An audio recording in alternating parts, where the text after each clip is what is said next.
Hello and welcome back to Working On It, Real Talk for Modern Men. I'm Anthony Ball, your host. Today's podcast, we're going to be discussing living at your edge. We're going to discuss what does it mean, real life examples, how to work on it, and also the shadow form of following this concept philosophy. Now, I got this idea, this concept from reading the work of David Deida, in particular in the book, The Way of Spirit Man. And to define living at your edge as best as possible following his work refers to the practice of continually stepping into discomfort, uncertainty, and vulnerability in order to grow, evolve, and to live with authenticity and purpose. It's a central theme of Daida's teachings on unmasculine consciousness and spiritual development, right? And living at your edge means not settling for or not settling into complacency, safety, or routine. Instead, it involves pushing beyond your comfort zone, emotionally, spiritually, and physically, into the unknown where real transformation occurs. And the reason I want to discuss this topic is, again, I see many men just living in that comfort zone, that safety. And I was there as well. I was in that comfort zone. And it wasn't until maybe 8 years ago, roughly, where I started to dive deeper into myself and really think about what I was doing, where I wanted to go, how I wanted to feel with health benefits, like working out, the work that I wanted to do, the relationship I wanted to get into. And that's been a continual evolution over a period of time. But I found myself, when I follow this philosophy, this idea, I found myself really showing up and loving life, to be honest. Like I was loving doing what I was doing. And I found that the stuff I was doing, get that fire up my ass. It gave me an enthusiasm to embrace life, to take life fully on. Now, Data emphasizes that a man's highest purpose is not to avoid pain or seek constant pleasure, but to live with integrity and presence and direction, even when it's difficult. Now, we're going to discuss 6 aspects, 6 areas to help to work on living at your edge and to find particular areas to dive deeper into. And these are embracing discomfort, authentic presence, purpose-driven action, continuous expansion, surrender and strength, imbalance, and the final one, sexual and spiritual integrity. So let's dive into those and let's go into the first one. So embracing discomfort. Now, growth happens outside of comfort. And a man who willingly faces fear, emotional intensity, and life's challenges, rather than retreating into safety or distraction, whether it's in relationship, work, or spiritual practice, he chooses what is true over what is easy. Now, can we go into that a little bit more, in a little bit more depth? So if we go into the areas of emotional intensity, right? So where do we get emotional intensity? And for me, it's mainly with close relationships, close dynamics.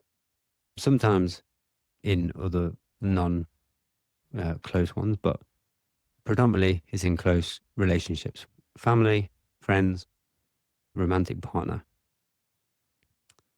And I know when I was younger, I would go into the element of retreat. And it's kind of like a fight or flight. And I would go into flight and freeze. freeze response, right? Especially when if there was any form of anger or aggression or rage that came out, I would emotionally shut down. I wouldn't know how to engage in that scenario.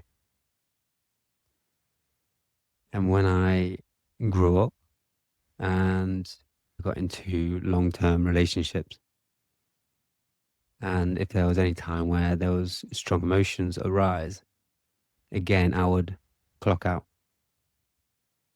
Even, I remember there was a point where I was even, if there was any strong emotions showing, especially if it's around like crying or sadness, and I would laugh. My uncomfortability would make me laugh as a form of defense because I just had no idea how to manage it.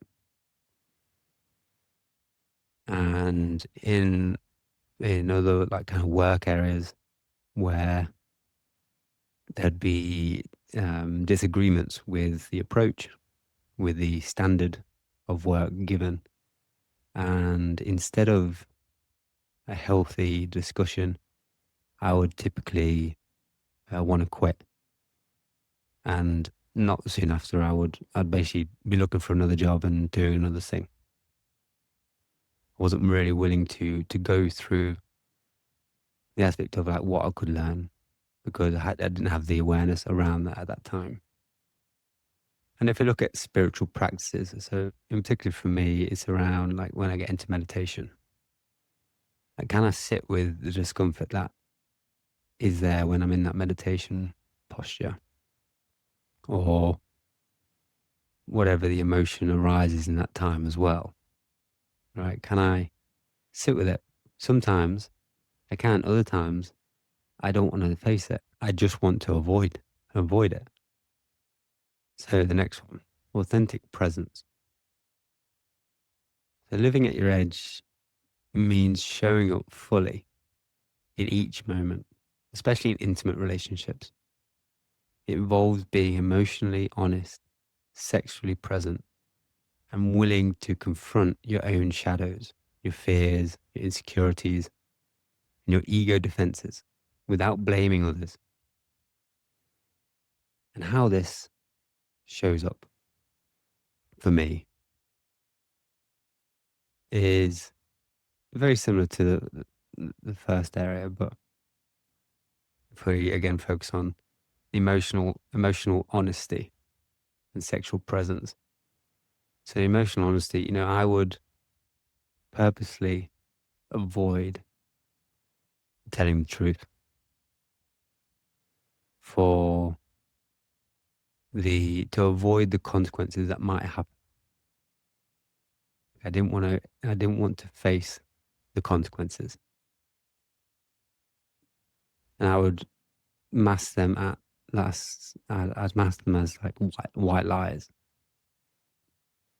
And it was just a form of avoidance because I wanted to avoid the emotional reactiveness, the emotional responsibility that I had, and the honesty that should have been expressed to build that stronger relationship. Because what I found, the more and more I did that, there was less and less trust within the relationship because I was holding back, because I was just avoiding the consequence of my actions. And sexual presence. Now, this one is an interesting one because I would say for my up until around, let's say 7 years ago, I was using sex as more of an emotional connection because I didn't know how to express it otherwise. But I wasn't doing it from a place to fully connect. I wasn't present. All I really cared about was the end result. I was just there to finish the job. Like the masculine is just like there to finish. So I had to learn to embrace the whole experience of sexuality, the whole experience, and really like learn from the feminine, learn from my wife, and like what she wanted. Also diving deeper into what I want and the needs and my desires more. And this allowed for a deeper connection in emotionally and also spiritually and physically. Okay. So next one, purpose-driven action. So a man lives at his edge when he aligns his actions with his deepest purpose. He doesn't live for approval, for comfort, or success, as defined by, let's say, society, but for a deeper truth. This might mean taking bold risks, speaking difficult truths, or committing to a vision that feels beyond his current capacity. This one I resonate a lot with, and it's one of the areas I just like truly dive deep into. And I feel like I'm very good in this area, but I wasn't always. But I was very good at action based approach. It just wasn't always purpose driven action. And this first started when I started my first business. So, well, what am I doing? I was going from job to job, wasn't enjoying it. I was just like, I'd maybe last 2 years maximum in a job. And I got to a point where I remember going traveling and it was in Australia and I was working for an outdoor adventure company, for I think that hosted, schools. And I loved it. It was so nice just to be outdoors and go canoeing, kayaking and rock climbing and camping and, bonfire. It was just amazing. It was just such like life fulfilling for me.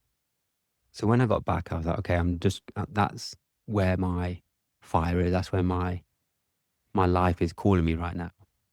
So I literally bought two kayaks. I bought two kayaks, and I lived in central England, and they don't have much there. They just have a few canals and very basic rivers. So I wanted to create something. So I bought two kayaks, and I just started a website and went from there. And then it grew and grew and grew, and eventually I had about 20 20 kayaks and a few paddle boards and some tents and everything and a couple of staff. And we were running trips weekly, and it was great. And I was just so fulfilled from that job, so fulfilled. But then there was a point where it came to an end. But with that action based purpose, so okay, where am I diving into next? And that's where it led me into breath work, and also led me into men's work. And from there, again, I just dove into building building a yoga center in Bali, and trusted the process. I had no idea what was going to go. I remember I remember taking some. I was chatting with a lot of friends and people that I'd met over in Bali about the potential and how it works and everything else behind all of that. But I also remember taking a mushroom journey, and after that, I just trusted. And I'd always say always, but when I started to do more meditation and visualizations, I'd always visualized myself owning a center and helping people, and people would come, they would heal, and they'd learn, and they'd grow, and everything else that comes with it. Building a community in that sense. And I never knew like how that would happen or where it would kind of come from, but after this journey, it was just so clear for me that I needed to do it. And I didn't have the finances to make it happen. I didn't have the skill sets to make it happen, but I just went for it because I saw an opportunity. And there were so many emotions in that kind of process, and could be seen as, again, it's perspective, right? Could be seen as reckless. I didn't see it as that. I thought it was quite a measured approach, um, but it was definitely definitely on my edge, and it was definitely purpose-driven action, and it's put me in the position where I am today, and I'm so thankful I took that step, took that leap, even though I had no idea what was gonna happen on the other side. Okay, next one, continuous expansion. So Data describes life as a journey of infinite depth. Living at your edge means never being finished or arrived. It's about staying open to learning, evolving, and deepening your capacity to love, lead, and serve. And I remember a time where I would crave the end result. You know, I was listening to retired people. I'd listen to the older generation, and I'd be listening to like what they like their dying messages, or what they had wished they'd done differently, and what the actual main thing they've learned, right? And it was never around money or what they built. A lot of the time, it was around connection and family and love and all those sorts of things. But the reason I say that is because I would always be craving, okay, what is the end? Like, what do I need to reach to get to that end point? And usually, for it was around freedom and peace. It's like, okay, how can I get freedom and peace? And I remember at some point where I I'd finished building my retreat center. Financially, I didn't need to work anymore, and I could live. I could just do my thing. I had the freedom and I had the peace. But it came to a point not long after that, I was like, well, what else am I going to do? Like, I need I need a purpose. I need to be growing, expanding into something. I can't just be. That's not what I've been put here for. Like, I need to create, I need to serve, I need to help, I need to assist. And I know it's a tendency of mine and many men, and especially masculine, is to finish a job. And what we have to really recognize and try and embrace is the journey, and understand that it's life invigorating to have a continual, expansive growth, purpose driven, goal, focus, whatever it might be, right? It's just like having a goal that's so unattainable, but so exciting at the same time, that you're going to be pushing yourself. That's going to help others around you and help humanity. Because getting that freedom, getting that peace, you'll get there. And I got there. And it's not that. It may feel like that if you're in a employment or in a job that really is soul sucking. But it's more getting freedom from that than it is from life itself. Okay, the next one, the fifth one. So it's surrender and strength in balance. Now, while the masculine energy is often associated with direction, focus, and strength, I just want to stress that living at the edge also requires surrender to the present moment, to the feminine, to the unknown. True strength includes vulnerability to let go and trust life's flow. And sometimes there's many men who are so driven, so focused on the direction, so focused on their goals, that they miss the present moment. They miss all the sweet stuff. They miss all the connection with their partner. They miss the relationship with their kids, and they miss that present moment, you know. And the book, The Power of Now, is a great book for that. I remember listening to that like a lot of times, and every time I come away from after reading it, just like so at peace with where I'm at, and so present. Just you're focused on all the details. And when I've got another task on, I lose that focus. And it's a constant area that needs your attention and my attention to keep that present moment. It's so important just to surrender to that present moment, embracing whatever's there in front of you, embracing whatever the feminine's going through, whatever your romantic partner's going through, embracing it. You're fully present. Sometimes that's tough, especially if there's any like triggers going on internally for you. Sometimes it's tough to stay present. Sometimes it's very easy to switch off. Like I discussed earlier, sometimes it's very easy just to disconnect. That safety, security response we have when we were kids. Okay, the last one. So sexual and spiritual integrity. Living at the edge with sexual authenticity. Here, the sexual energy is a powerful force for spiritual awakening when expressed with presence and integrity.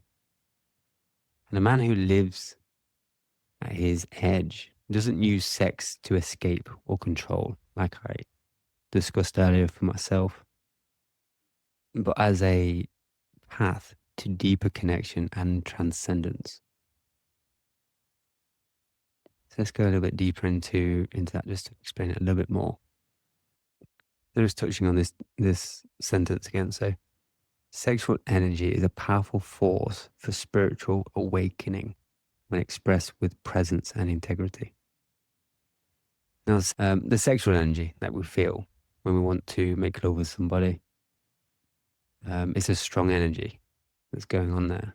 Usually, as a boy, as a non-mature man, that mindset would be, let's have sex, let's make love, because I've got this energy.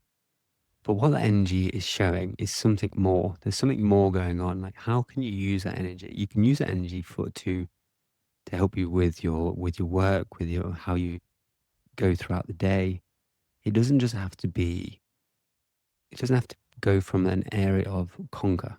Like, I want to conquer this person in front of me from a sexual purpose. You can use that energy to connect at a much deeper level, more sensual level. You can use it to throughout the day. Like if you feel the sexual energy, like in the mornings, which most men do, because the testosterone is so much higher in the morning. Just save it. Like just be with that energy and use it throughout the day. And the more and more you are aware of that sexual energy and you can conserve it and control it, you can then bring that into your life and it will show up in all of your areas. You can use it in so many different areas and you'll grow those areas so much more and there'll be so much energy. You'll have so much excitement, enthusiasm, and the people around you will see that and feel it and they'll get drawn to you because they can see the energy you're coming off. So in essence, before we get into the shadow forms, living at your edge is about embodying your fullest potential by consistently choosing growth over comfort, truth over security, and love over fear. It's a path of the superior man, not superior in the ego sense, but in depth, presence, and serving to life itself. Now let's go briefly over the shadow forms because the shadow is in everything. So we have to be mindful when we're stepping into living at our edge, like how can we find that balance? And we have to understand our shadows to find that balance. And for this, we've got So I've got seven points I just wanted to kind of touch on. Now, the first one is kind of using the edge as an excuse for recklessness. So a person might confuse living at your edge with constant risk taking, impulsivity, or ignoring responsibilities, for example. So an example of that would be quitting a job impulsively, neglecting family, or engaging in dangerous behavior under the kind of guise of growth. Now, the edge is about conscious expansion, not self sabotage or thrill seeking. True edge work includes responsibility and integrity. The second one is spiritual bypassing or emotional avoidance. And in this one, someone might use the idea of growth or truth to avoid dealing with real emotional wounds. An example of this would be justifying emotional unavailability by saying, I'm focusing on my purpose, which I hear many men do, or using spiritual language to dismiss a partner's needs. Now, a word of warning is living at your edge requires emotional honesty, not spiritual superiority. Avoiding intimacy is the opposite of living at your edge. We want intimacy. That's the purpose. We should be actively looking for intimacy within our life. And the third one is ego-driven edge. And this is essentially like the superior man complex. And the problem with this one is the term superior man can be misinterpreted as superiority over others. And this is leading with arrogance, dominance, or a toxic masculinity. So an example of this would be a man uses these teachings to justify controlling behavior, emotional detachment, or treating women as spiritual mirrors rather than equal partners.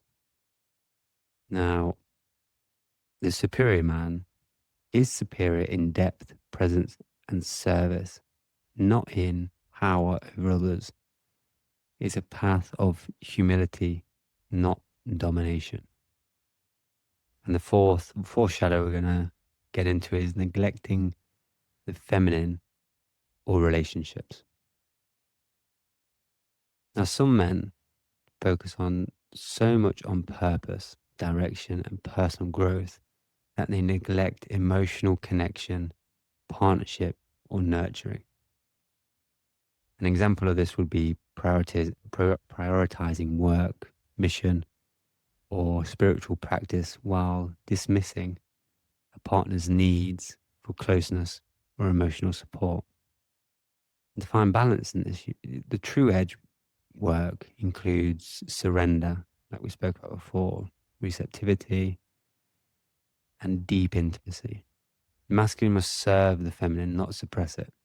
The feminine is going to help you grow, and you'll be able to grow a kingdom with the feminine. The feminine is going to teach you so much if you allow that space. If you create that safe environment for the feminine to flourish, and you embrace it, you'll see so many things evolve in your life. But it has to be a partnership. And the fifth one is burnout from constant self-pleasure. Now, there is an idea of that people follow is they're pleasure seekers. And the problem with this is always pushing at your edge can lead to exhaustion, anxiety, or a sense of being or never being enough. An example would be feeling guilty for resting, seeing downtime as laziness, or equating self-worth with constant growth. Now, a healthy edge, the edge that also includes knowing when to rest, integrate, and receive. Growth isn't linear. It requires cycles of expansion and contraction. And for me, where my partner is so good at, she'll always call me out when she notices an imbalance. If I am not, if I'm not stepping into life, stepping into my purpose, she will call me out and she'll call me forward. And if I'm stepping in too much, she'll ask me to rest. She'll ask me to stop and connect. And I'm not saying I listen all the time, but the feminine, because she is a great feminine and she's very intuitive. And when I get my ego out of the way and when I get my triggers out of the way, I notice that. I notice what's actually being said, what I'm actually being called forward to listen to find that balance in these areas. And the sixth one is misusing sexuality as a spiritual justification. Now, in Deida's teachings on sexual energy are often misunderstood. Some may use them to justify emotional detachment or manipulation in relationships. An example would be claiming I'm exploring my polarity while avoiding commitment or hurting partners. Now, the real teaching, the sexual energy is sacred and powerful, must be expressed with integrity, presence, and respect. It's not license for selfishness, which so many people can go down this path. See, so many men go down this path. And the last one is isolation and lack of community. Kind of doing the solo wolf style here. And the kind of problem with this one is focusing intensely on personal truth and edge can lead to isolation, especially if one rejects feedback or sees others as not evolved. Again, bring that superiority in there. An example of this would be cutting off friends or family who don't get your path, believing only high vibe people are worth engaging with. And to balance this, it's living at your edge doesn't mean rejecting the world. It means engaging with it more deeply, even when it gets messy. And when you start your growth journey, you may have some space from your friends. It happened to me and family as well. And it may be that you just need to figure stuff out like I used to do. I just needed to know what was going on with me. I needed a bit of quiet time. Where I helped to find balance with it was in joining a men's group. And I got community through there because I would get advice and share and everything in between. So I would encourage anyone who is maybe any of these shadow forms do relate to you. Try and find community. See where the community is within you, and if there's not, again, look for a men's group to help you in those areas. Because men's groups are great for it. They're honest, especially if you join one that is based around masculinity, like my men's groups are, and ones that are built for growth and support and challenge. Because they're going to be honest with you. They're going to want to see you at your edge. They will want to see you grow. So just a few little tips on how to avoid these pitfalls with healthy integration, right? To truly live at your edge in a balanced and sustainable way. Right? So practice self-awareness, regularly check your motives. Really understand your needs and desires. Why are you doing what you're doing? Are you coming from the ego? Why are you shutting down relationships? Why are you shutting down connection? Are you just triggered? Stay humble. The deeper you go, the more you realize how much you don't know. is just got to let the ego out of it. Seek feedback, especially from trusted partners, friends, or mentors. Again, men's groups, great for that.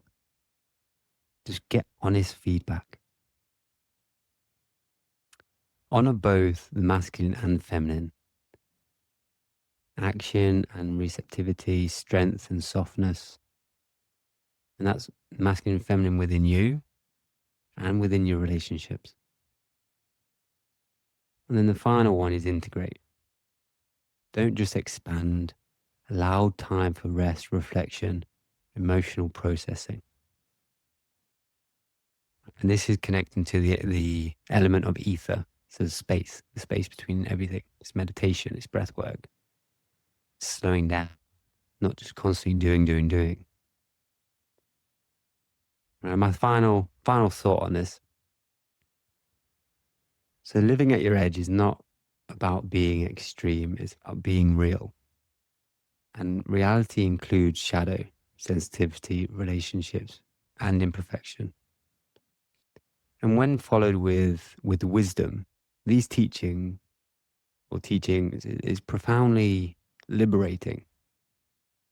But when taken as a rigid ideal or ego project, it can become another form of avoidance, just dressed as a spiritual language. Right, we're going to close it off there.